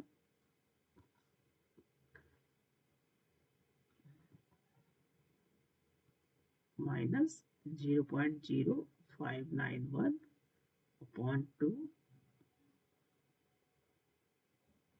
log 2 इंटू 10 कर सकते हैं, या 10 कर सकते हैं, 20 भी लिख सकते हैं, लेकिन 20 लिखेंगे तो भी बात वही होगी कि आपको 2 को जो है देखना पड़ेगा, तो इसको फाइनली कैलकुलेट कर लीजिएगा। log 2 की वैल्यू रखनी है एक तरीके से आपको इसमें, और ये फाइनल जो कैलकुलेशन हो जाएगा, बस यही आंसर आपका आ जाएगा। जो भी आंसर आ जाए आपका अप्रोक्सीमेट में लिख लीजिएगा। अप्रोक्सीमेट में से ये देखिए जितने भी मैंने न्यूमेरिकल कराए हैं ये सब एग्जाम्स में आए हुए न्यूमेरिकल हैं, इसलिए इनमें से किसी का भी आंसर मेरे पास नहीं है। तो आप लोग कैलकुलेट कर लीजिएगा। अगर कहीं कुछ किसी क्वेश्चन में आपको कन्फ्यूजन हो तो बताइएगा। वैसे कन्फ्यूजन का कोई चांस ही नहीं है क्योंकि आपने फार्मूले सही रखे हैं। तो कैलकुलेशन आपका अगर गलत होगा तो ही आंसर गलत होगा। फार्मूले में कहीं कोई गलती है नहीं, तो आपका कहीं कोई गलती होनी ही नहीं है। ठीक है, तो जैसे ये देखिए आपका न्यूमेरिकल जैसे है आपका calculate the value of this if the this and temperature coefficient is this reaction is ये दी हुई है। तो अब ये देखिए एक आपका बहुत शॉर्ट में एक शॉर्ट छोटा सा टॉपिक है थर्मोडायनेमिक और इलेक्ट्रोकेमिकल दोनों का रिलेशन बताया गया। तो उसमें एक फार्मूले हैं कुछ आपको, ये डेल्टा जी जो है ये इलेक्ट्रोड पोटेंशियल से माइनस NFE के थ्रू अटैच होता है। उसी तरीके से डेल्टा एच जो है वो डेल्टा जी और डेल्टा टी डेल्टा एस से कैसे अटैच होता है। अच्छा, थर्मोडायनेमिक जो है अभी आपके बीटेक और इसमें डिप्लोमा के सिलेबस में है नहीं, तो इसलिए बहुत ज़्यादा डिटेल में पढ़ा भी नहीं जाता है। तो इसमें सिंपल से बस फार्मूलाज हैं, बस उनको क्लियर रखिए। ये एंथैल्पी है आपकी डेल्टा एच, डेल्टा जी आपका गिब्स एनर्जी है, डेल्टा एस जो है एंट्रोपी है, और ये डेवर ई अपॉन डेवर टी मैंने इधर देखिए लिखा हुआ है, ये टेम्परेचर कोफिशिएंट है। ये टेम्परेचर कोफिशिएंट होते हैं। तो इस तरीके से ये सब फार्मूले हैं, उनके बिहाफ पे आप इसको कर सकते हो। अच्छा, एक इसमें और सबसे इंपॉर्टेंट चीज जो बताने वाली है, जो बच्चे कंफ्यूज होते हैं कि ये डेवर ई अपॉन डेवर टी एट कांस्टेंट प्रेशर जो ये आपका लिखा हुआ है, इसको बहुत ध्यान रखना है कि ये जो आपका ये मटेरियल है, ये पूरा ये जो है ये डेवर ई अपॉन डेवर टी, एनएफ नहीं, एनएफ को नहीं देखना है, एनएफ तो अलग चीज है। एन जो होता है वो नंबर ऑफ इलेक्ट्रॉन होते हैं, एफ जो होता है फेराडे होता है। फेराडे की वैल्यू सब जानते हैं, 96500 होता है। इलेक्ट्रॉन आपको यहाँ से देखने रहेंगे, जैसे कैडमियम जो है आप देख रहे हो कि CD जो है CdCl2 में चेंज होना है, यानी कि यहाँ पर +2 चार्ज आना है, यानी कि 2 इलेक्ट्रॉन का खेल है यहाँ पर। तो हमने एन की जगह 2 लिख दिया। ठीक है, उसी तरीके से आपका जैसे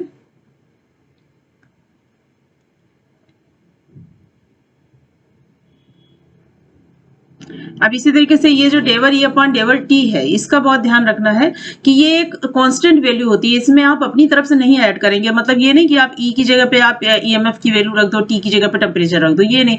ये कोफिशिएंट होता है, तो इसकी वैल्यू एक सिंगल वैल्यू आपको दे रखी होगी। जैसे इसमें देखिए ऊपर दिखा हुआ है टेम्परेचर कोफिशिएंट 0.00065, तो हमने देखिए वही वैल्यू आपकी यहाँ पर ये रखी हुई है, 0.00065 करके रखी हुई है वैल्यू। ये देखिए रखी हुई है वैल्यू, इस तरीके से रखना है।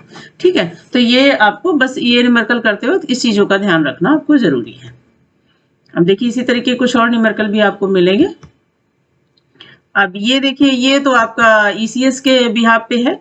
ये न्यूमेरिकल क्या है आपका, इसमें देखिए क्या दिया हुआ है, standard electrode potential of cations XYZ are 0.52 -3.03 -1.0 ये करके दिया हुआ है। इनको रिड्यूसिंग पावर के फॉर्म में इसको आपको अरेंज करना है। तो अब देखिए हल्की सी अपनी ECS हम छोटी सी बना लेते हैं। ये देखिए इसमें क्या है कि रिड्यूसिंग पावर जो है ऊपर की तरफ बढ़ेगी, यानी कि जो माइनस इलेक्ट्रोड पोटेंशियल होता है वो ऊपर की तरफ बढ़ता है, और जबकि प्लस जो होता है वो नीचे की तरफ बढ़ता है। तो ऑक्सीडाइजिंग पावर जो है वो नीचे की तरफ बढ़ती है, रिड्यूसिंग पावर जो है वो ऊपर की तरफ बढ़ती है। अगर कुछ आपको याद हो तो डेनियल सेल में हम जिंक को देखते हैं, तो जिंक का ऑक्सीडेशन हो रहा होता है, और जिंक हम देखते हैं ECS में काफी ऊपर होता है। और एक चीज और आपको याद होगी कि जो जिनका ऑक्सीडेशन होता है उनकी रिड्यूसिंग पावर बहुत तेज होती है, यानी कि वो रिड्यूस करते हैं, जिनका रिडक्शन होता है वो ऑक्सीडाइज करते हैं। तो आपने देखा जिंक ऊपर रहता है, तो जिंक का मतलब जिंक रिड्यूसिंग एजेंट है, बट उसका ऑक्सीडेशन होता है। तो रिड्यूसिंग एजेंट हमारे ऊपर की तरफ बढ़ेंगे, ऑक्सीडाइजिंग नीचे की तरफ। तो रिड्यूसिंग पावर का मतलब ये है कि जिसका माइनस में इलेक्ट्रोड पोटेंशियल ज्यादा होगा उसी का रिड्यूसिंग पावर ज्यादा होगी। तो इंक्रीजिंग ऑर्डर लगाना है, तो हमने ये देखिए लिखा हुआ है 3.03y का, ये सब दिया हुआ है। ये हमने एक छोटी सी ECS अपनी तीनों कैटायंस की बना ली। उसमें देखिए उसके अकॉर्डिंग हमारा y का रिड्यूसिंग पावर सबसे ज्यादा, तो ये देखिए x is smaller than z is smaller than y। इस तरीके से इसको आपको कर लेना है। एक देखिए ये तो आपका बिल्कुल उसी तरीके टेम्परेचर कॉफिशिएंट पे न्यूमेरिकल है। देखिए मैंने पहले अभी आपको बताया कि मैं कैलकुलेशन करके नहीं बताती हूँ, तो कैलकुलेशन आप खुद करिए, मैं वैल्यूज पुट कर दे रही हूँ, आपका कॉन्सेप्ट क्लियर कर दूंगी। अब इसमें जैसे ये है, देखिए ये मैंने रेड पेन से आपको लिख के दिखा हुआ है, लेकिन ये सब आपको लिखा नहीं मिलेगा, तो इसमें आपको खुद पहचानना रहेगा कि ईएमएफ को कई बार पोटेंशियल, वोल्टेज इस तरीके से लिख देते हैं, तो आपको ये ध्यान रखना है कि ये वोल्ट में जो दिया हुआ है वो ईएमएफ ही है, अंडरस्टूड है। यहाँ पर आपको इलेक्ट्रॉन देखने हैं कि अगर कहीं एक इलेक्ट्रॉन का काम हो रहा है और कहीं पर 2 इलेक्ट्रॉन का, तो आपको 2 वाला उठाना है। अगर 2 का और 3 का हो रहा है तो आपको 3 वाला, मतलब मैक्सिमम नंबर ऑफ इलेक्ट्रॉन्स जो है उनको काउंट करना है। जैसे इसमें देख रहे हैं पीबी जो है PbSO4 में चेंज हो रहा है, यानी कि यहाँ पर 2 इलेक्ट्रॉनों का खेल है। उधर तो आप Hg को देखिए तो वो +1 का है, तो उसको मैं नहीं देख रहा। सोडियम सल्फेट से कोई लेना देना नहीं, तो इसका मतलब n हमारा जो निकलेगा वो 2 निकलेगा। फेराडे तो कांस्टेंट वैल्यू है 96500। अब आपका वोल्ट जो दिया है -9647, ई जो है ये आपकी वैल्यू। अब इसी तरीके से टी को जो है, अच्छा कैपिटल टी हमेशा केल्विन में लिखा जाता है, तो आपको टेम्परेचर किसी में भी दिया हो आपको केल्विन में ही रखना है। दिया है केल्विन में तो ठीक है, नहीं इसको आप 273 से प्लस करके कन्वर्ट कर लीजिए, और इससे आप वही फार्मूला फिर लगाएंगे, डेल्टा एस यानी कि इंट्रोपी चेंज जो आपको दिखाना है, एनएफ डेवर ई अपॉन डेवर टी, ये टेम्परेचर कॉफिशिएंट है। ऊपर वैल्यू देखिए दी हुई है 1.74, वो वैल्यू रख के आप निकाल सकते हो। डेल्टा एच जब निकालना होगा तो डेल्टा जी आप यहाँ से कैलकुलेट करिए, डेल्टा एस यहाँ से, और उन दोनों को ऐड करके आप डेल्टा एच निकाल सकते हैं। तो इसी तरीके के न्यूमेरिकल जो है आपके आजकल ज़्यादा आ रहे हैं। उसमें बीटेक में हमने पुराने पेपर आपको दिखा देंगे, अभी एक पेपर भी आपका सॉल्व करवाते हैं न्यूमेरिकल, तो पेपर में भी इसी तरीके के न्यूमेरिकल ज़्यादा आते हैं। ये देखिए थोड़ा सा अलग है, ये प्योर नॉन स्टिक इक्वेशन पे ही क्वेश्चन है आपका। Calculate the cell potential at 298 kelvin for the reaction this if the concentration of iron plus and aluminium plus are this. तो अब आप देखिए नॉन स्टिक इक्वेशन हम अपनी पहले लिख लें। सबसे पहले यहाँ पर देखिए रिएक्शन तो बहुत ज़्यादा लिखने की ज़रूरत नहीं है, लेकिन फिर भी मैं देखिए अलग से आपको लिखा दे रही हूँ, क्योंकि आपको थोड़ा सा इजी हो जाएगा। आप कहोगे न्यूमेरिकल में ही हम कहाँ स्टडी करें, तो आपको रिएक्शन में यहीं दिखा दे रही हूँ।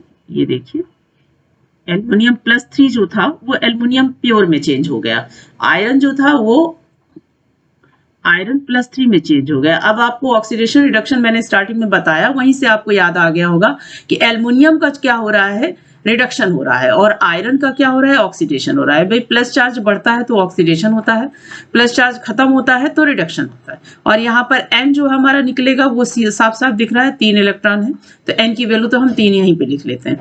ठीक, अब नेक्स्ट इक्वेशन में इन्होंने हमको पूछा है calculate the cell potential. Cell potential आपको निकालना है, यानी कि हम इसमें E निकालेंगे, ये हमारा है E0 माइनस, फार्मूला आप उठाइए अपना नॉन इक्वेशन का, 591 upon n log product upon reactant, यही फार्मूला था।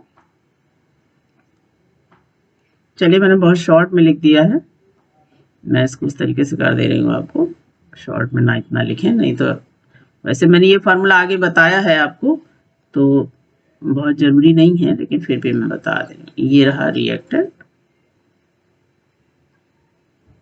ये रिएक्टेंट रहेगा। तो अब आप देखिए न्यूमेरिकल में आपकी जो जो वैल्यूज दे रखी हैं, अब देखिए कंसंट्रेशन इन्होंने दे रखी है, आयरन की दे रखी है, और किसकी दे रखी है, एल्युमिनियम की दे रखी है। टेम्परेचर हमारा 298 है, तो उससे हमको कोई मतलब ही नहीं है। अब हमको क्या क्या चाहिए ई निकालने के लिए, E0 इसमें नहीं दे रखा है हमको, E0 नहीं दे रखा है। चलिए अभी देखते हैं E0 के लिए, मुझे लग रहा है मैंने न्यूमेरिकल क्या आधा नोट किया है क्या, देख लेते हैं अभी। अपॉन n जो है वो हमारा 3 हो जाएगा, और ये हो गया लॉग प्रोडक्ट में हमारे, ये देखिए रिएक्शन में ही साफ दिख रहा है प्रोडक्ट हमारा आयरन है, तो आयरन को हम ऊपर लिख देंगे। आयरन हमारा कितना बन रहा है, इसमें आयरन का बन रहा है 2.5,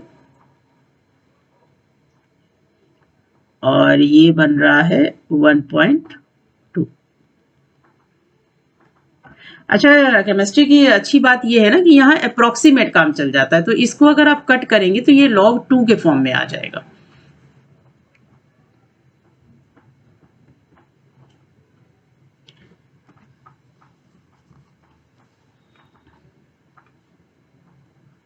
तो अगर आपको कभी ये ना दिया हो ई नॉट, अगर हम नहीं दिया है तो हम इसको 0 मान लेते हैं। लेकिन अगर इसमें कई बार क्या होता है कि ई सेल दिया रहता है, जैसे अब मान लीजिए इन्होंने इधर ही पे हम देख लेते हैं यहाँ पर, जैसे इन्होंने वैसे तो कांस्टेंट होता है, कई बार हमें ईसीएस से भी देखना पड़ता है, लेकिन अगर नहीं दिया है तो हम 0 मान सकते हैं। लेकिन वैसे चलिए इसमें शायद दिया हुआ है इन्होंने ई आयरन, मैंने उसमें मैं लिखना भूल गई थी।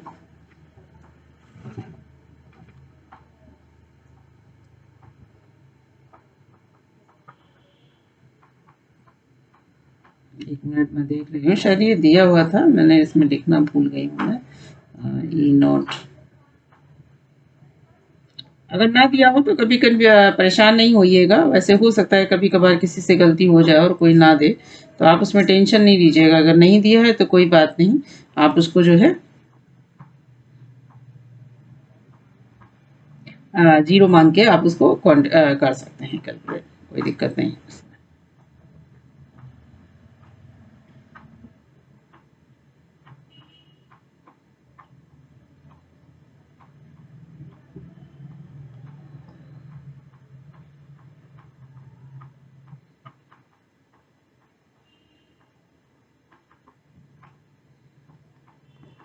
एफी का शायद ये मैं इसी से ही देख के आपको बता दे रही हूँ, न्यूमेरिकल ढूंढना पॉसिबल नहीं है तो इसी से ही हम देख के ये बता दे रहे हैं। ये 0.77 वोल्ट होता है। और अगर आपको इसी से याद है अब तो अच्छी बात है, नहीं याद है तो कोई बात नहीं, आप 0 मानकर भी उसको आप कर देंगे, अप्रोक्सीमेट में आ जाएगा।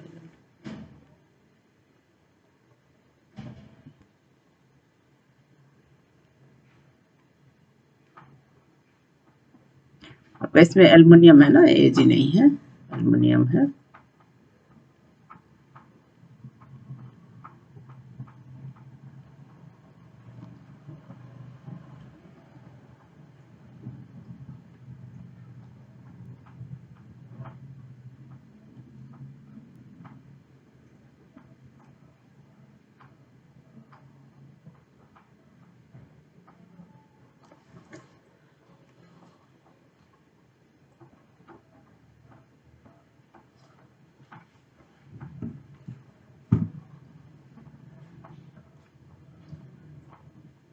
ये 0.8 समथिंग कुछ आता है, माइनस का ही रहेगा, ये सब माइनस के ही रहेंगे, माइनस के 0.87 समथिंग कुछ आता है। या ये मानकर वही मैं आपको बोल रही थी ना कि ई जो है आप ई नॉट जो है आप उसको जो है 1 मानकर अप्रॉक्सीमेट कर सकते हैं कैलकुलेट। तो आप इसको ई को जो है 1 मान के कर दीजिए। अगर कभी दिया है तो ठीक है, नहीं दिया है तो पूरी ईसीएस किसी को याद नहीं रहती है, तो आप इसको 1 मान के कर सकते हैं। ये 1 पॉइंट समथिंग कुछ होता है, लेकिन आप इसको 1 मान लीजिए। 0.0591/3 ये हो जाएगा लॉग। और ये 2.5/1.2 अगर कट करेंगे तो ये 12 2 24 होता है, 12 दूनी 24। तो आप इसको log 2 अप्रोक्सीमेट मान के कर सकते हैं और इसका आंसर आ जाएगा। ई नॉट में आप बहुत ज़्यादा टेंशन नहीं लीजिएगा, कभी आप 0 भी मान सकते हो, कभी 1 भी मान सकते हो, इसमें लगभग अप्रोक्सीमेट आंसर आ जाता है अगर इन्होंने नहीं दिया है। वैसे अमूमन दिया रहता है, लेकिन अगर नहीं दे रहे हैं तो फिर इतना बीटेक और इंजीनियरिंग के बच्चों से इतना एक्सपेक्टेशन नहीं होता कि उन्हें ईसीएस याद होगा। इंटर में जरूर याद करवाई जाती है ईसीएस, तो काफ़ी कुछ बच्चों को याद रहता, लेकिन इंजीनियरिंग में ऐसा नहीं है, आप उसका टेंशन नहीं लीजिएगा। अगर कभी आपको नहीं दिया है तो कोई बात नहीं है, आप उसको रहने दीजिए।